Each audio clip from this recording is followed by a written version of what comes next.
When farm mobsters thought they could push around a quiet veteran at the local café, they had no idea they were about to face the wrath of his highly trained military K-9s.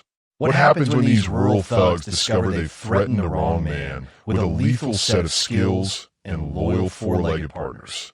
I still remember the exact moment my quiet life turned upside down. It was a Tuesday morning, sunny with a slight chill in the air. The kind of day that fools you into thinking nothing bad could happen. I pulled into the gravel parking lot of Rosie's Cafe, my old truck kicking up dust as I parked. Through the windshield, I watched the usual morning crowd filter in and out. Farmers grabbing coffee before heading to their fields. Office workers picking up breakfast sandwiches. Normal folks living normal lives. Stay put, boys, I told Rex and Shadow, my two Belgian Malinois dogs watching me from the back seat. Their ears perked up at my voice, but they settled back down obediently. These weren't ordinary pets. They were retired military K-9s who would serve alongside me during my darkest days overseas. They'd saved my life more times than I could count. I've been back home for 8 months now. Bought my grandfather's old farm on the edge of town. Most days were quiet. Just me, the dogs, and endless acres to heal our war-worn spirits. That's all I wanted. Peace and quiet. The bell above Rosie's door jingled as I walked in. Sally, the waitress who'd been serving coffee here since I was a kid, smiled warmly. Morning, Jake. The usual. She already had a mug in hand, steam rising from fresh coffee. Yes, ma'am. I nodded, sliding onto my regular stool at the counter. Sally was about my mom's age, with kind eyes and no-nonsense attitude that reminded me of my drill sergeant, in a good way. The cafe smelled like bacon and maple syrup. Country music played softly from old speakers. For a moment, it felt like I'd never left, like the war was just a bad dream instead of 4 years of my life. Then the door swung open again, harder this time. The bell didn't just jingle, it slammed against the glass. The whole cafe went quiet. 3 men walked in. The one in front, a tall guy with slick back hair and a fancy leather jacket, scanned the room like he owned it. The 2 behind him were bigger, with thick necks and mean eyes. They weren't from around here. Well, the leader said, his voice carrying across the suddenly silent cafe. Isn't this place just charming?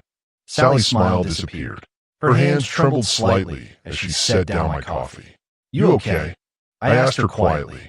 That's Mac Donovan, she whispered, and his boys Vince and Pete. They've been buying up farms all over the county. When people don't want to sell, she trailed off, looking down. I'd heard rumors since coming back. Farmers pressured to sell their land for way less than it was worth. Strange fires breaking out when they refused. But I kept to myself, focusing on getting my own place in order, dealing with my own demons. Mac and his goons took a booth by the window. Sally reluctantly went to take their order, her shoulders tense. I sipped my coffee, watching from the corner of my eye. I wasn't looking for trouble. Not anymore. I'd seen enough fighting to last 10 lifetimes. What's good here, sweetheart? Mac asked Sally, his voice dripping with fake charm. Everything, she answered stiffly. The special today is... I wasn't asking about the food, Mac interrupted, grabbing her wrist. I was asking what else you might have to offer. Sally tried to pull away, but his grip tightened. Please let go, she said, her voice barely audible. No one moved. The other customers stared at their plates or out the windows. This wasn't the first time they'd seen this, I realized. They were scared. I thought about my dogs waiting in the truck. I thought about the promise I'd made to myself to stay out of conflicts, to live quietly. But some habits die hard. The lady asked you to let go. I said, my voice coming out low and steady. The cafe went even more silent, if that was possible. Mac turned slowly to look at me, surprised that anyone would dare speak up. Mind your own business, old man, he said, still gripping Sally's wrist. I wasn't old, just 32 with premature gray at my temple from stress. But I didn't correct him. Instead, I stood up, my movements deliberate. I wasn't a big guy, not like Mac's bodyguards, but I stood straight, the way years in uniform had taught me. In this town, I said, treating people with respect is everyone's business. Mac's eyes narrowed as he took me in. The way I stood, the faded tattoo on my forearm, my unit's emblem. the scars visible on my neck. Something changed in his expression, just a flicker of uncertainty. He released Sally's wrist, pushing her away slightly. "And who might you be?" he asked, leaning back in his booth. "Just a farmer having breakfast," I replied. "You don't look like a farmer," said one of his goons. Vince, the bigger one with a buzz cut. "You look like military." "Used to be," I admitted. "Now I'm just trying to enjoy my coffee." Max studied me for another moment, then laughed. "Well, soldier boy, you should know when you're outnumbered." He gestured around at his men. 3 against 1 aren't good odds, even for a hero. I didn't tell him that I never went anywhere truly alone anymore. That my best allies were just outside in my truck, with hearing 6 times sharper than any humans and jaws strong enough to break bones. Instead, I placed some money on the counter for my coffee. "Sally," I said, not taking my eyes off Mac, "I'll come back for breakfast later." As I turned to leave, Mac called after me. "Hey, soldier boy, what's your name? And where's this farm of yours?" I paused at the door. Giving him my information probably wasn't smart, but something told me he'd find out anyway in a town this small. Jake Miller. I took over my grandfather's place on Route 16. Recognition dawned in his eyes. The old Miller farm? That place is practically falling apart. You should sell while you can still get something for it. My hand tightened on the door handle. My grandfather had worked that land until the day he died. He left it to me, knowing someday I'd come home. "It's not for sale," I said firmly. Mac's smile didn't reach his eyes. "Everything's for sale, soldier boy, for the right price or the right pressure." As I walked out into the morning sunshine, his words hung in the air like a threat. And I wondered, after trying so hard to leave violence behind, how long it would be before I'd have to face it again. 3 days passed before they came. I spent them getting ready. I knew they'd show up eventually.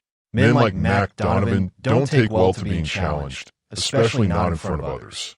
Their pride gets hurt, and they need to prove they're still top dog. The morning after our run-in at the cafe, I drove into town to talk to Sally. She was nervous about speaking with me at first, eyes darting to the door every time it opened. "They've been causing trouble for months," she finally admitted, voice low as she refilled my coffee cup. "Started with buying foreclosed properties. Then they began pressuring people who were struggling, offering cash, but way below market value. And when people say no," I asked, already guessing the answer. "Accidents happen." She wiped the counter with shaking hands. "The Johnson's barn caught fire. Old man Peterson's tractor brakes failed. Could be coincidences, but you don't believe in that many coincidences," I finished for her. She shook her head. "Sheriff won't do anything. Says there's no proof. Or he's being paid to look the other way," I suggested. Sally just pressed her lips together tightly. That was answer enough. Back at the farm, I got to work. First, I walked the perimeter with Rex and Shadow, letting them get familiar with every inch of the property. They were smart dogs, understanding boundaries and threats better than most humans. I checked my security system, nothing fancy, just motion-activated lights and a few trail cameras I'd set up to watch for coyotes. Now they'd serve a different purpose. In the late afternoon, I drove into the nearby city, where nobody knew me. At a hardware store, I bought extra locks, boards for windows, and other supplies. At a specialty shop, I found what I really needed: military-grade tactical gear for my dogs. Protective vests, special collars, and lead lines that wouldn't snap under pressure. The sales clerk raised his eyebrows. "You expecting trouble?" "Hope not," I answered honestly. "But I like to be prepared." That night, I couldn't sleep. The dogs sensed my unease, staying close instead of settling on their beds. Rex, the older of the two, rested his head on my knee as I sat cleaning my grandfather's old shotgun. Legally owned, never fired except at clay pigeons and the occasional snake. "Not looking for a fight, boys," I told them, scratching behind Rex's ears. "But we're not going to be bullied either." Shadow, the younger dog, whined softly in response. The next day crawled by. I fixed a broken fence, checked on my small vegetable garden, and waited. By evening, I was starting to think maybe I'd overreacted. Maybe Mac was all talk. Then I heard it. Engines rumbling down my long dirt driveway. Not just one vehicle, but several. I whistled softly to Rex and Shadow, who appeared instantly at my side, alert and ready. "Easy," I commanded, moving to the window. 3 pickup trucks approached, kicking up dust clouds in the setting sun. They parked in a half circle in front of my house, headlights still on, momentarily blinding me. Car door slammed. I counted 5 men getting out. Mac was in front, flanked by his usual goons. 2 new guys hung back by the trucks. I stepped onto my porch, shotgun visible but pointed down. Not threatening, just present. Rex and Shadow stayed inside as instructed. My secret advantage if things went bad. Evening, gentlemen, I called out, keeping my voice casual. Something I can help you with? Max sauntered forward, all confidence and swagger. Just being neighborly, Miller. Thought we'd stop by and discuss business. Not much to discuss, I replied. My land's not for sale. Everything has a price, Mac insisted, moving closer. I noticed Vince and Pete spreading out slightly, trying to flank me. Classic military tactic. These guys had training of some kind. Why my farm? I asked, genuinely curious. There's bigger, better land around here. Max smiled thinly. Location, Miller. Your property has the best access to the river.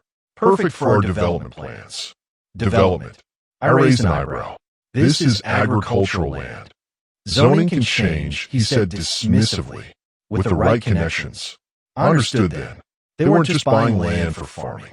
They had bigger plans, maybe a resort or housing development, and needed water rights. My grandfather's farm controlled nearly a mile of river frontage.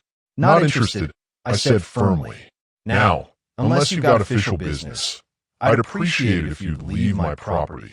Mac's friendly facade vanished. You're making a mistake, Miller. I've been patient because you're a veteran and all. People around here respect that. Even me. Appreciate the sentiment, I said dryly. He stepped closer, just beyond arm's reach. Last chance. I'm offering 30% above what this dump is worth. Cash. You can start fresh somewhere else. This dump is my home, I told him. It's not for sale. Not to you. Not to anyone. Max sighed dramatically. I tried being nice. He nodded to his men, who moved forward. Things get dangerous out here in the country.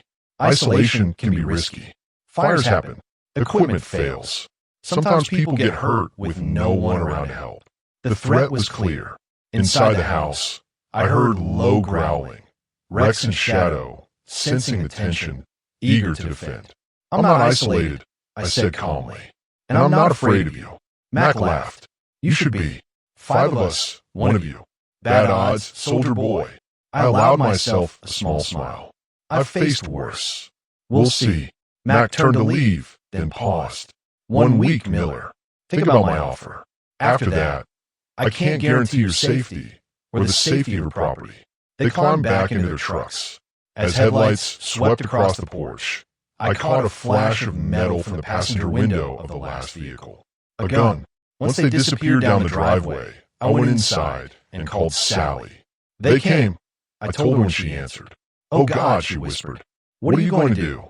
I looked at Rex and Shadow, now calm but vigilant, their eyes reflecting trust and readiness. These dogs had faced bombs and bullets with me. They tracked enemy combatants through mountains and deserts. Next to them, Mac Donovan was just another bully. I'm going to do what I was trained to do, I said quietly. Protect what matters. What I didn't tell Sally was that tomorrow, I planned to bring the fight to them.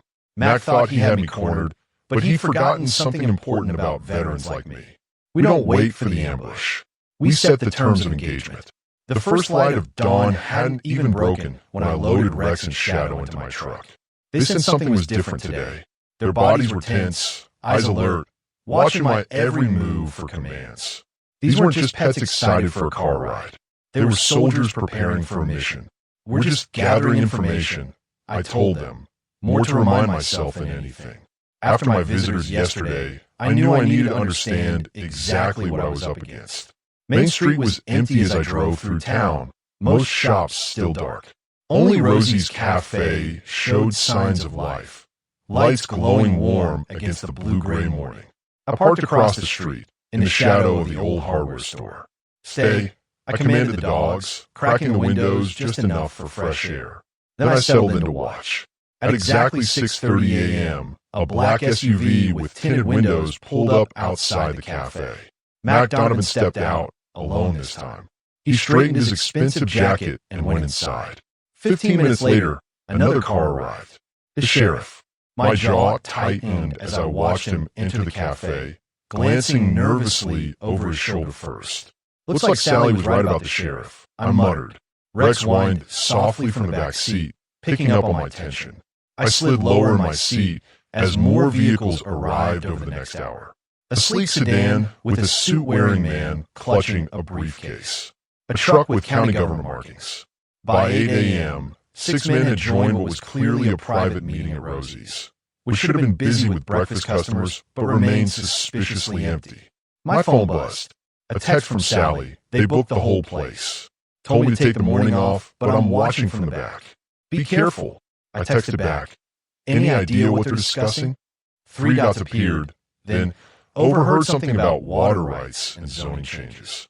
Big money involved. That confirmed my suspicions. This wasn't just about my land. Mac was orchestrating something much bigger, and he'd pulled in local officials to help. I started the truck and drove slowly past the cafe. Through the windows, I could see them gathered around pushed-together tables, papers spread out. The man in the suit was pointing at what looked like a map. Time for phase 2, I told Rex and Shadow as we headed out of town. They sat up straighter, as if understanding. 20 minutes later, I parked on a back road near the edge of Mac's property. According to county records I'd checked online, he'd purchased this 500-acre former dairy farm just 6 months ago. Rumors said he'd paid cash. I grabbed my binoculars from under the seat. You two ready for a walk? Rex and Shadow leaped out when I opened the door, but stayed right beside me, disciplined and quiet. I attached their special tactical leashes, matte black, no reflective strips, to catch the light. Forward, I whispered, and we moved into the woods that border Mac's land. We stayed in the tree line, moving silently as we'd done on countless patrols overseas. The dogs were in their element, alert but controlled. When I stopped, they stopped. When I crouched, they lowered their bodies too. After 20 minutes, we reached a ridge overlooking Mac's property. What I saw made my blood run cold. This wasn't a farm anymore. Heavy equipment sat parked in neat rows, bulldozers, backhoes, cement mixers. A temporary office had been set up in trailers near the old farmhouse. Men in hard hats moved purposefully across the property. I raised my binoculars, focusing on a large sign partially covered with tarp. I could make out only part of the text. Future home of River Bend Resort and Casino. A casino, I whispered. Now it all made sense. The aggressive land purchases. The bought officials. The need for my property's river access. State laws prohibited casinos on most land, but there was a loophole for developments with significant water features. Mac needed my river frontage to qualify. Movement caught my eye. A group of men emerged from the main trailer, Mac among them. He was showing something on a tablet to 2 men in expensive suits I hadn't seen before. I adjusted my binoculars for a closer look. Suddenly Rex and Shadow tensed beside me, their bodies going rigid. Low growls rumbled in their throats. "What is it, boys?" I whispered. The answer came a moment later when a twig snapped behind us. "Don't move," said a rough voice. "Hands where I can see them." I slowly raised my hands, turning my head just enough to see Vince standing 10 feet away, shotgun leveled at my back. Pete stood beside him with a pistol. "Look what we found, Pete," Vince sneered. A spy. My mind raced through options. Rex and Shadow could take these 2 down in seconds. We trained for exactly this scenario. But that would cross a line I wasn't ready to cross yet. "Just taking a walk on public land," I said calmly. "With military dogs and binoculars?" Pete laughed. "Sure you were." Vince gestured with his shotgun. "Boss will want to talk to you." "Move." I gave Rex and Shadow a subtle hand signal to stay calm. They obeyed, but I could feel their muscles trembling with restraint. "The dogs stay with me," I said firmly. "Fine," Vince shrugged. "They can watch what happens to people who stick their noses where they don't belong." As they marched me down the hill toward the construction site, I caught sight of Mac watching our approach, a cruel smile spreading across his face. I'd come seeking information, but instead walked straight into a trap. And the worst part was, I'd brought Rex and Shadow into danger with me. But as Mac's men pushed me forward, I remembered something my commander once told me. sometimes you have to spring the trap to defeat the enemy.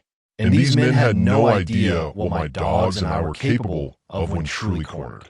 Well, Max said, arms crossed as Vince and Pete marched me into the construction trailer. The hero farmer thinks he's a spy now. The trailer was set up as a makeshift office. Folding tables covered with blueprints and documents. A large map of the county pinned to one wall with properties highlighted in different colors. My farm was circled in red. Rex and Shadow stood perfectly still on either side of me, eyes forward, giving no indication of their training or capabilities. To anyone who didn't know better, they looked like ordinary dogs. But I could feel their energy, coiled and ready. Just out for a morning walk, I said, keeping my voice casual. Beautiful view from up there. Cut the crap, Max snapped. You were spying on us. I shrugged. Public land. Free country. Mac nodded to his men, who stepped back outside, leaving just the three of us in the trailer. Through the window, I could see them standing guard at the door. Let me show you something, Miller. Mac turned to the county map. See all this green? That's what I already own. The blue is what's under contract. And the red, he tapped my property, is the last piece I need. For your casino, I said. His eyebrows rose slightly. You've done your homework. Wasn't hard to figure out. Mac walked to a mini fridge, pulled out 2 water bottles, and tossed one to me. I caught it, but didn't open it. You're smarter than I gave you credit for, he said, unscrewing his bottle. Military intelligence. Just a grunt with good eyes, I replied. He chuckled. Well, your eyes have seen too much now. So let's talk business. My offer just doubled. Twice what your grandfather's dump is worth. Still not interested. Mac's friendly facade cracked slightly. Don't be stupid. This is happening with or without you. The zoning board votes next week. The county commissioners are on board. The water rights will be redirected. Sounds illegal, I observed. Sounds like progress, he countered. This will bring jobs, tourism, tax revenue. The whole county wins. Except the farmers you forced out, I said. And the people who want to keep living in a quiet community instead of a tourist trap. Max slammed his water bottle down, his patience clearly thinning. I'm trying to be reasonable here. You're one man standing in the way of a $100 million development. Do you really think that ends well for you? At the sharp tone, Rex and Shadow shifted almost imperceptibly. Only I noticed their subtle change in stance. Weight forward, muscles tensing. They were reading the threat in Mac's voice, preparing to protect me. Seems like you've got it all figured out, I said, keeping my tone even to settle the dogs. So why do you need my land so badly? There's plenty of river access on other properties you bought. Mac hesitated just long enough to confirm my suspicion. He was hiding something. Your section has the deepest water, he finally said. We need it for the marina. But his eyes flicked toward the map again to a specific spot on my property. I followed his gaze, noting it was far from the river. What's really on my land that you want, Mac? I pressed. He smiled tightly. You think you're so clever. Fine, let's take a ride. I'll show you exactly why I need your worthless farm. Outside, Mac instructed Pete to drive us in the black SUV. Vince followed in a separate truck. The dogs stay here, Mac ordered. Then I stay too, I said firmly. We locked eyes for a long moment before he relented with a curse. Fine, but if they make one wrong move. They won't, I assured him, giving Rex and Shadow a hand signal to follow calmly. The SUV bounced along dirt roads until we reached the border between Mac's property and mine. He ordered Pete to stop, then turned to me. Get out. Leave the dogs in the car. This time, I knew I had to comply. I gave Rex and Shadow the command to stay, promising them with my eyes I'd be back. Mac led me to a spot where a small stream cut through both our properties. It looked ordinary, just flowing water, rocks, and mud. See that? He pointed to where the water bubbled up from underground on my side of the property line. A spring, I said, still not understanding. Not just any spring. He knelt, scooping up some of the water in his hand. This is mineral water, the same kind they bottle and sell for $5 a pop in fancy stores. We had it tested. It's perfect, pure, naturally filtered, full of the right minerals. Suddenly it clicked. You're not just building a casino. You're building a spa resort with exclusive bottled water. Mac nodded, looking almost impressed. The casino is just phase one. The real money is in wellness tourism. Rich people paying thousands a week to soak in baths filled with this water, drink it, have it piped directly to their luxury suites. And the source of this miracle water is on my land, I concluded. Now you get it. Max stood, brushing dirt from his expensive pants. So name your price. Everyone has one. I looked at the spring, understanding now why my grandfather had always insisted our well water was the best in the county. All these years, we've been sitting on liquid gold without knowing it. It's still not for sale, I said firmly. Mac's face hardened. Wrong answer. He gestured toward Pete, who reached into his jacket. I tensed, preparing for a weapon, but instead Pete pulled out a small glass vial. Mac took it and held it up. Know what this is? He asked. When I didn't answer, he continued. Industrial waste. Chemicals. One drop in your precious spring, and it's contaminated for generations. Worthless. My hands curled into fists. You're threatening to poison my land. I'm explaining reality, Mac replied coldly. By this time tomorrow, either you've agreed to sell, or something tragic happens to your water supply. Maybe a midnight spill. Maybe a leaking barrel that shows up on your property. Who knows how it got there? Certainly nothing that could be traced back to me. A cold fury rose inside me, different from the hot anger of combat. This man was threatening not just my home but the land itself, water that fed wildlife, trees, crops. Generations of careful stewardship wiped out by one act of greed. Back at the SUV, I could see Rex and Shadow watching intently through the windows. They picked up on the tension, on the threat. One whistle from me, and they'd be out of that vehicle in seconds. But not yet. This wasn't the time or place. You've made your point, I said carefully. I need to think about it. Smart man. Mac nodded, pocketing the vial. You have until noon tomorrow. After that, nature takes a very unnatural turn on your property. The drive back to the construction site was silent. When we arrived, Mac opened the door for me with mock courtesy. Remember, noon tomorrow. Call this number when you're ready to be reasonable. He handed me a business card. I whistled softly for Rex and Shadow, who leaped from the SUV and flanked me instantly. One more thing, Mac called as I turned to leave. Those dogs of yours, military trained, right? I'm guessing they can do some real damage. I said nothing, just waited. Keep them locked up if you know what's good for them, he warned. Be ashamed if the sheriff got reports of dangerous animals and had to put them down. The threat against my dogs was his biggest mistake. I could handle threats against me. I could even handle threats against my land, painful as they were. But Rex and Shadow, they'd saved my life, kept me sane when the nightmares came. They were family.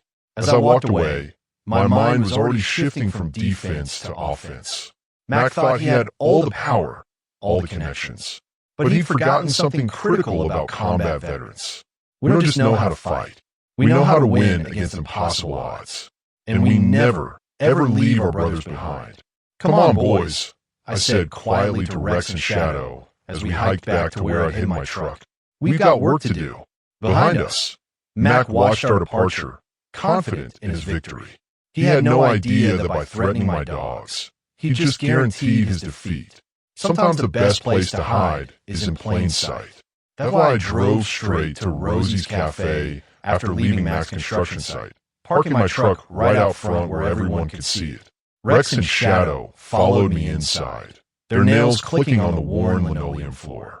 The lunch crowd fell silent as we entered. News travels fast in small towns, and everyone knew about my run-in with Mac by now.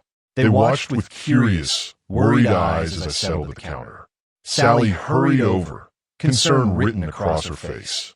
Jake, I heard Mac's men caught you snooping around his property. Are you okay? I'm fine, I assured her, loud enough for everyone to hear. Just came in for some lunch. The other customers returned to their meals, but I could feel them stealing glances, listening in. Perfect. Let them think I was licking my wounds after being threatened. Let the story spread that Jake Miller was scared and defeated. Let Mac think he'd won. Coffee? Sally asked, already pouring a cup. And whatever's hot for lunch, I replied. The dogs need water too, please. As Sally put water bowls down for Rex and Shadow, I leaned in closer.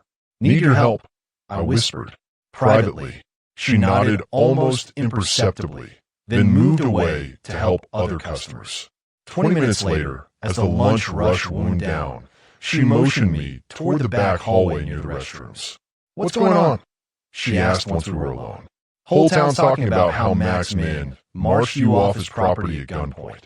"That part's true enough," I admitted. "But there's more. Mac threatened to contaminate the spring on my property if I don't sell by noon tomorrow." Sally's hand flew to her mouth. "He can't do that." "He can and he will," I said grimly. "Unless I stop him." "How?" "The sheriff won't help. He's in Mac's pocket." "Not going to the sheriff," I replied, going over his head.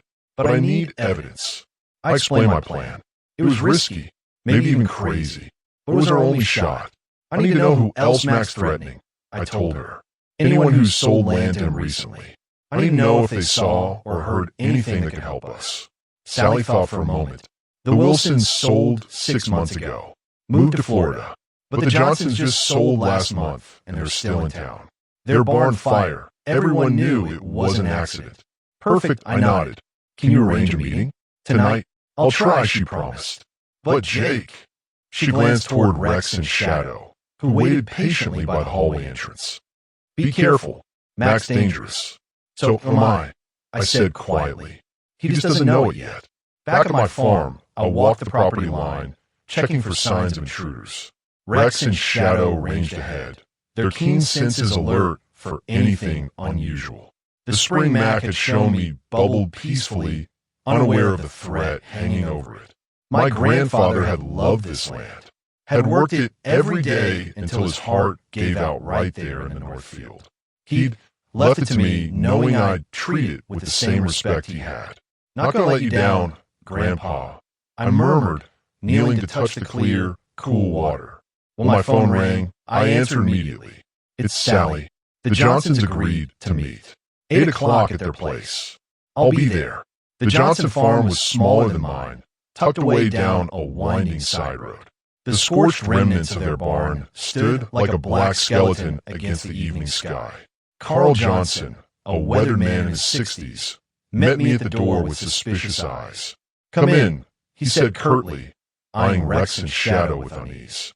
"They'll stay on the porch," I assured him, commanding the dogs to sit. They obeyed instantly, taking up guard positions. Inside, Carl's wife Martha served coffee while their adult son, Kevin, watched me warily from across the kitchen table. "Sally says you're having trouble with Mac Donovan," Carl finally said. "Same as you did," I replied. "I'm not selling, and he's making threats." Martha's hands trembled slightly as she set down her coffee cup. "We tried not to sell," she said softly. "But after the fire, tell me what happened," I urged. Kevin leaned forward. "Dad refused Mac's first offer, said the land had been in our family for generations. 2 days later, our barn burns down in the middle of the night, with all our equipment inside. Insurance wouldn't cover it," Carl added bitterly. "Said it was arson, but couldn't prove who did it. We couldn't afford to replace everything." Then Mac showed up the next day, Martha continued, all sympathy and concern. "Offered to buy the farm again, at half his original offer.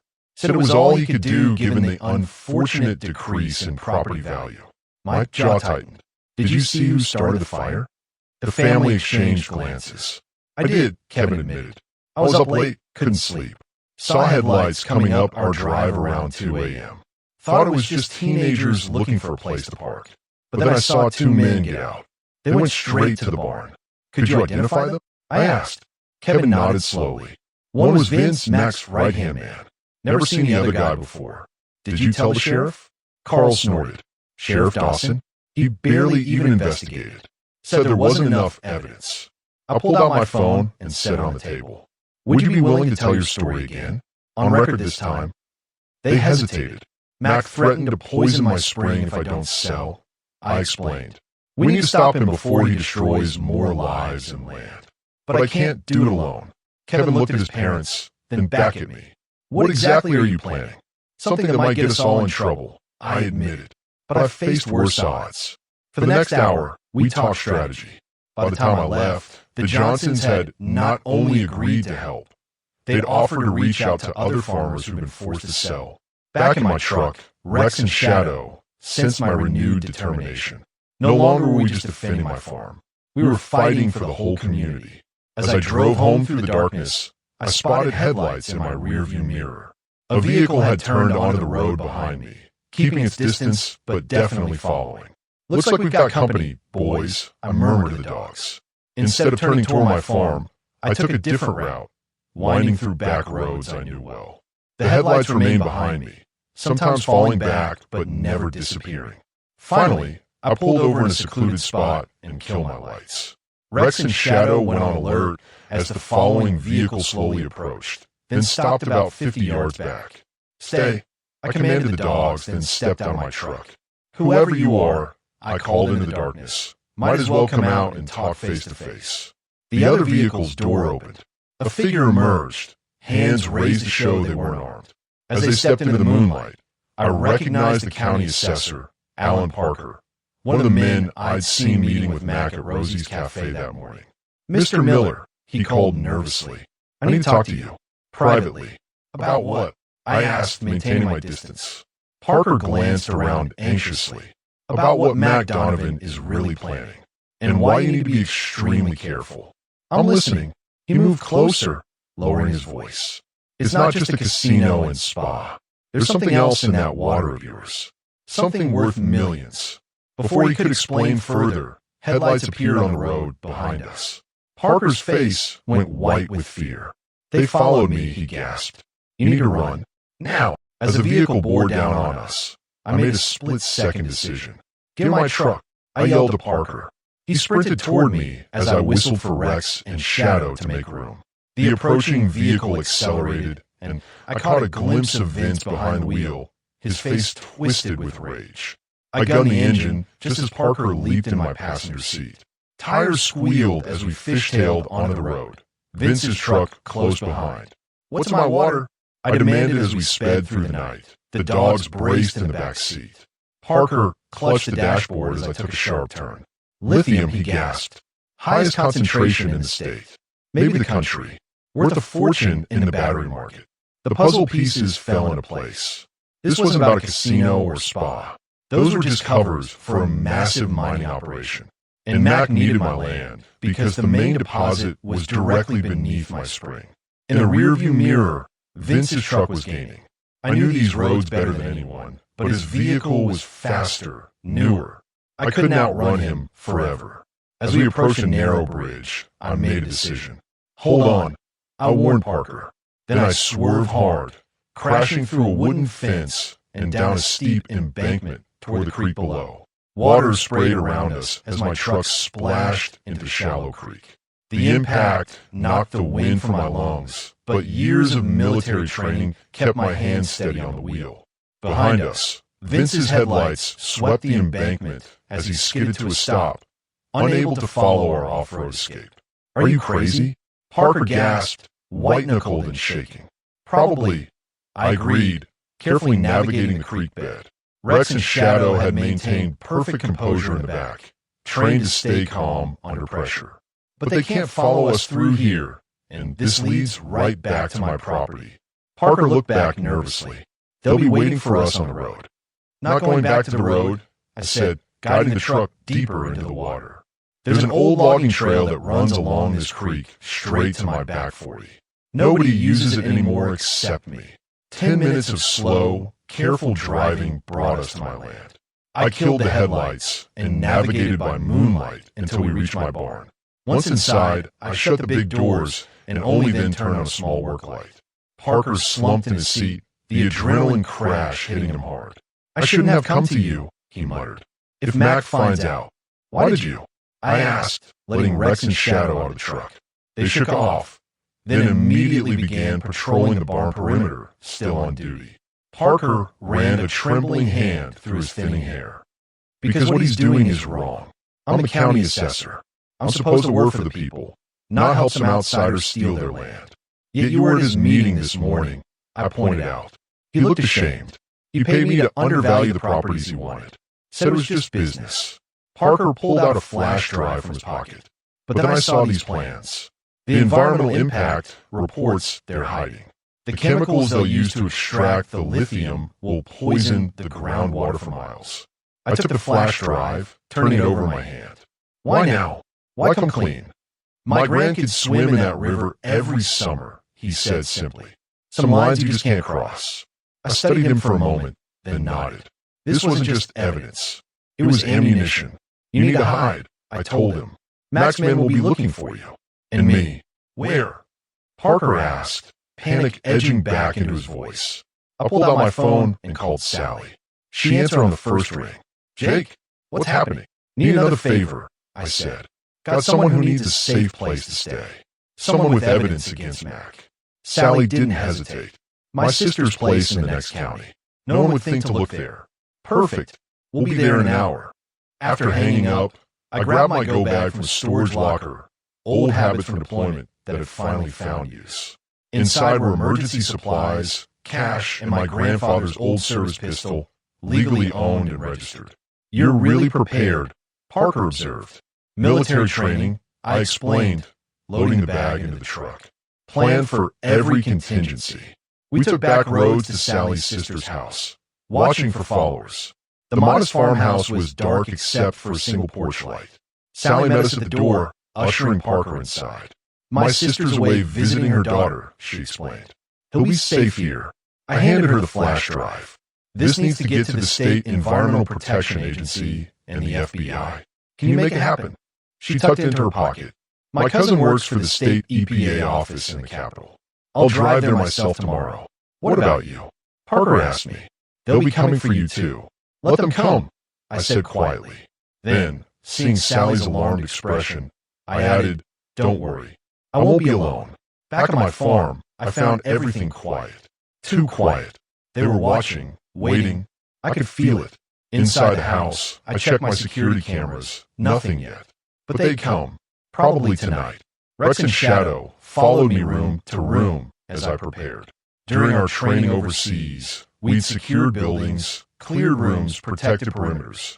Now we'd use those same skills to defend our home. I placed my grandfather's shotgun near the front door, loaded but safety on, just in case. Not that I planned to use it. Despite what Mac might think, I wasn't looking to hurt anyone. But sometimes the mere presence of a weapon can prevent violence. As midnight approached, my phone buzzed with a text from an unknown number. Deal still stands until noon. Last chance. I didn't reply. Instead, I settled into my grandfather's old rocking chair by the front window, dogs at my feet, and waited. The attack came at 2:17 a.m. My motion sensors pinged as 3 vehicles approached down my long driveway. Lights off. On a security camera feed, I watched dark figures spread out across my property. Rex and Shadow stood alert, sensing my tension, waiting for commands. I scratched behind Rex's ears. Remember our training, boys. Non-lethal takedowns only. The first window shattered in my kitchen, a diversion. The real entry team would be coming through the back door. Classic tactics, but amateur execution. Whoever these guys were, they weren't professionals. I moved silently to my position near the stairs, where I could observe both the front and back entrances. The security system I'd installed years ago, paranoia that finally proved useful, gave me eyes everywhere. The back door crashed open. 3 men entered, faces covered by ski masks, carrying baseball bats and what looked like hunting rifles. Not Mac's usual goons. These were local muscle, hired for the night. Find Miller, one hissed. Mac wants him scared, not dead. I smiled grimly in the darkness. They still didn't understand who they were dealing with. I waited until all 3 were fully inside, then whistled, a specific pattern Rex and Shadow had been trained to recognize. In an instant, the dogs were in motion, silent blurs of disciplined fury. Shadow took down the first man with a leap that sent him crashing face first into my kitchen table. Rex went low, clamping onto another man's calf with enough pressure to immobilize without maiming. The third intruder raised his rifle in panic, but before he could fire, I emerged from the shadows and disarmed him with a quick strike to the wrist, a move I'd learned in hand-to-hand combat training. The rifle clattered to the floor as the man stumbled back in shock. "What the hell?" he gasped, staring at my dogs, who now had his companions effectively pinned. "These ain't normal dogs." "No," I agreed calmly. "They're not. And I'm not a normal farmer." Outside, car doors slammed as the remaining intruders fled, leaving their friends behind. The whole encounter had taken less than 30 seconds. I flipped on the lights, revealing 3 terrified men. I recognized one, the bartender from the local dive bar. The others were strangers, probably brought in from neighboring towns. "Here's what happens next," I told them, my voice steady as I pulled out my phone. "I'm calling the state police, not our local sheriff. You're going to tell them exactly who sent you and why. In return, I won't press charges for breaking and entering." "Mac will kill us," the bartender whimpered. "Mac won't be able to hurt anyone after tonight, I promised. Now, who wants to talk first?"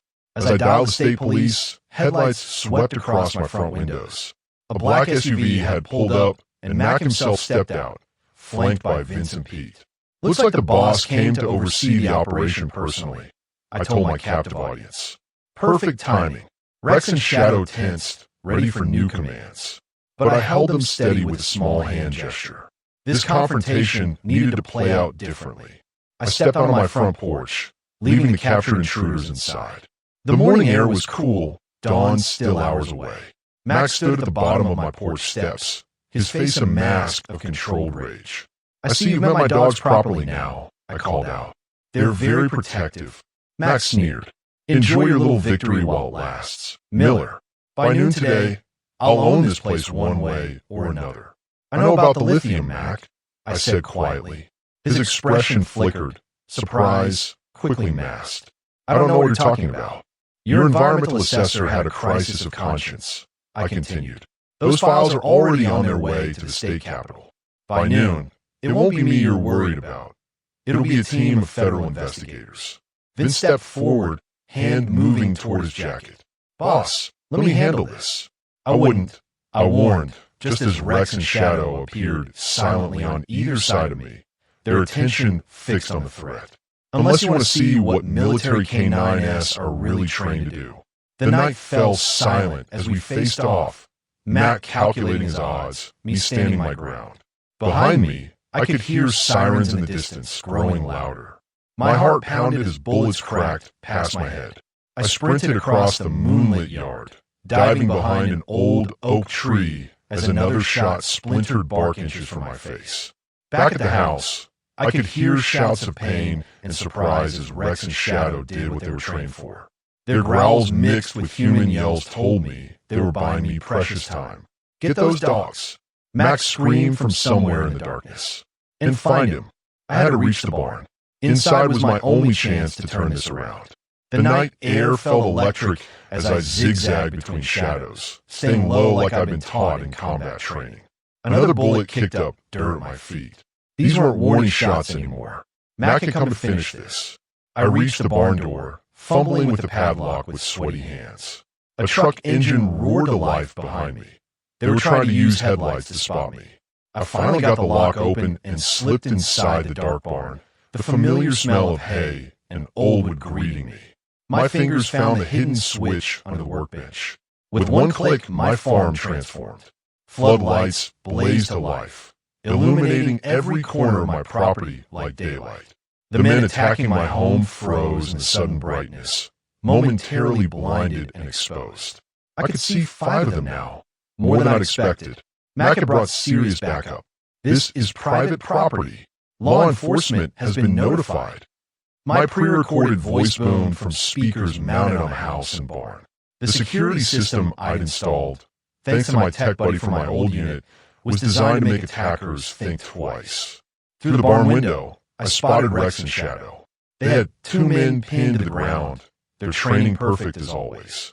The men weren't seriously hurt, just terrified and unable to move without risking a bite. But Mac wasn't so easily scared.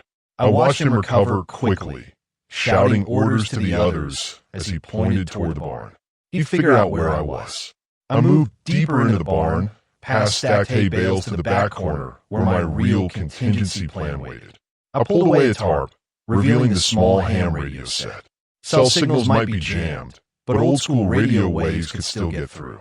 "Scarecrow to home base, emergency protocol Alpha," I said in the microphone, using the code Sally and I had established weeks ago. 5 hostiles, armed and dangerous. Static answered me for 3 long seconds before a voice crackled back. "Home base to Scarecrow. Message received. Help is coming. Hold position." Outside, boots crunched on gravel. They were surrounding the barn. "We know you're in there, soldier boy." Mac's voice called out. "No dogs to save you now."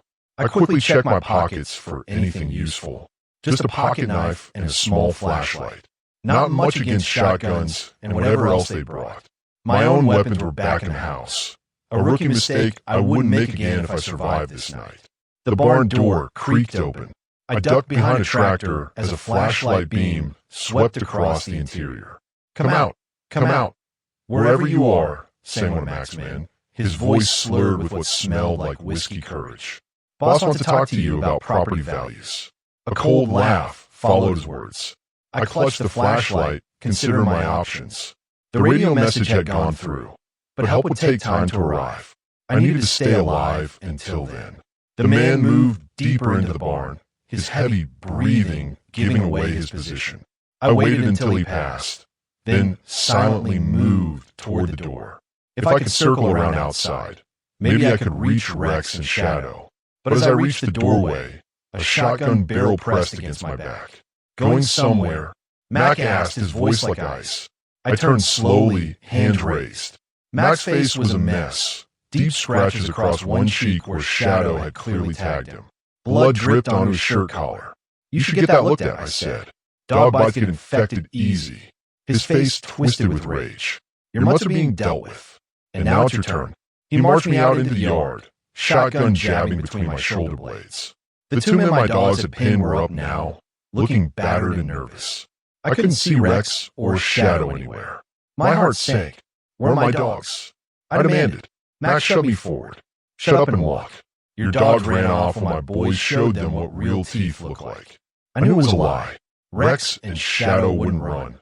They were trained better than that. Either they were hurt or they were circling, waiting for a command. I had to believe it was the latter. Mac pushed me toward my front porch, now littered with broken glass from my shot-out windows. "You know what happens to people who don't learn their lesson?" he growled. "They don't get second chances." He raised the shotgun to my chest. This was it. Then in the distance I heard engines. Multiple vehicles approaching fast. Mac heard it too. His eyes flickered with uncertainty for the first time. Headlights appeared on my long driveway, bouncing wildly as trucks sped toward us. Not police cruisers, farm trucks. Big ones. "What the hell?" one of Mac's men shouted. The first truck skidded to a stop in my yard, and the driver's door flew open.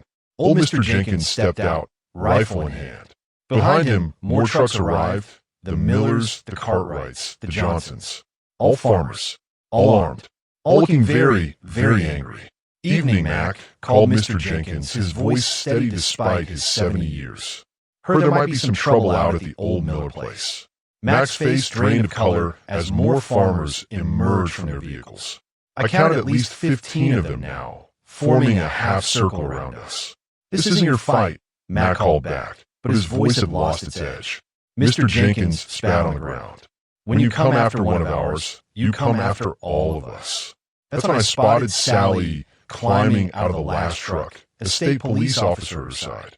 Not the local sheriff, state police. And behind them, Rex and Shadow trotted into view, alert but unharmed. Mac saw them too.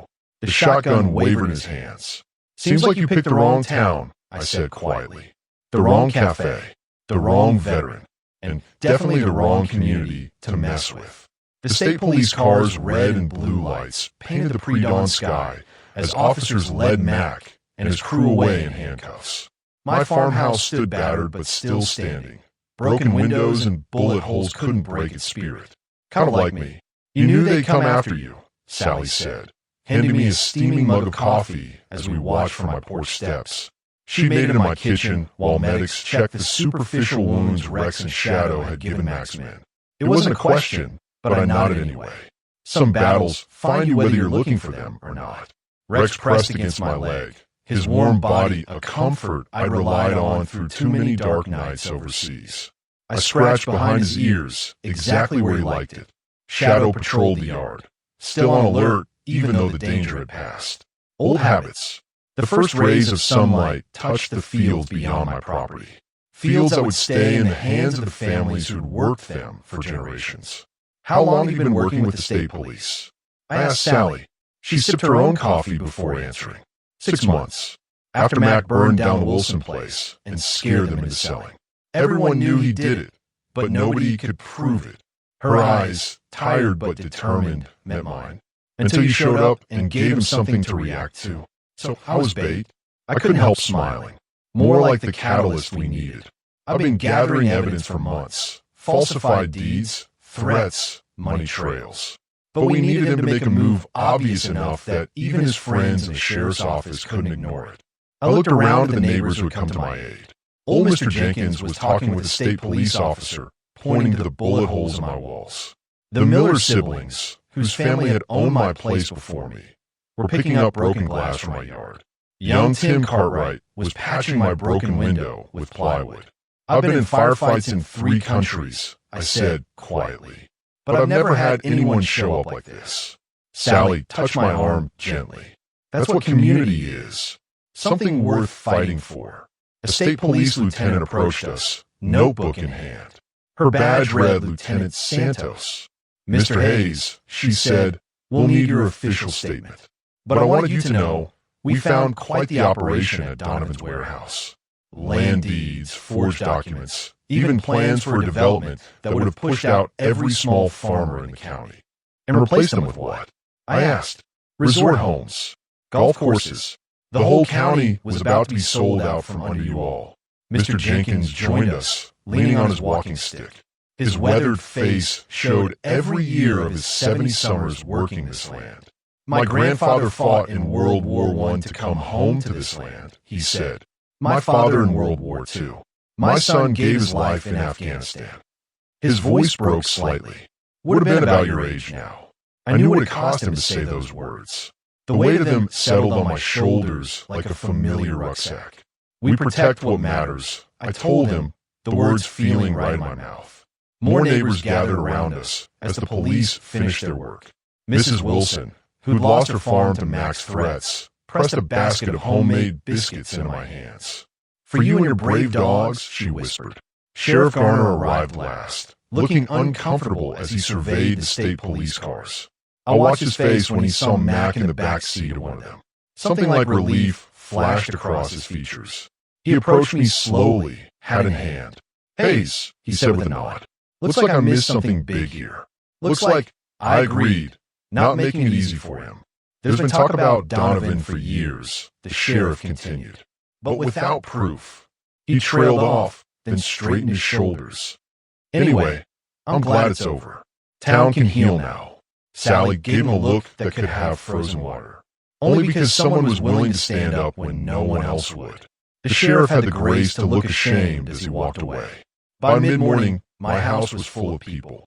Neighbors bringing food, offering help with repairs, telling stories about how Mac had pressured them over the years.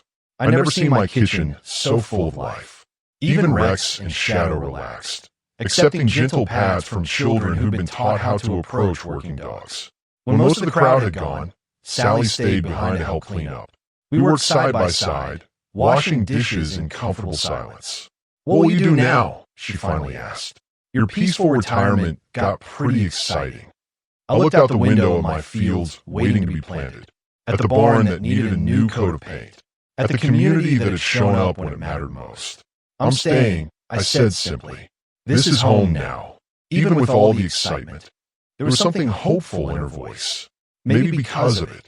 I handed her a dried plate. First time since I left the service that I felt like I was part of something bigger than myself. She smiled, and I noticed how it reached her eyes. Town council meets Thursdays. We could use someone who knows how to plan a defense. That made me laugh, a real laugh that felt good rumbling up from my chest. Are you recruiting me, Sally? Maybe. She put down her towel and faced me. Or maybe I'm just glad you're staying. Outside, Rex and Shadow napped in the sunshine on my porch. The bullet holes in my walls would need patching. My windows would need replacing. But for the first time in years, I felt something that had been missing since my last tour ended. Purpose. I come looking for a quiet place to heal old wounds. Instead, I found a community worth fighting for and maybe, just maybe, a future worth building. Thursday works for me, I told Sally. But first, I've got a farm to fix. As if understanding my words, Rex lifted his head and gave a soft woof of agreement. Shadow's tail thumped against the porch boards. The war was finally over, and this time I had truly found my way home.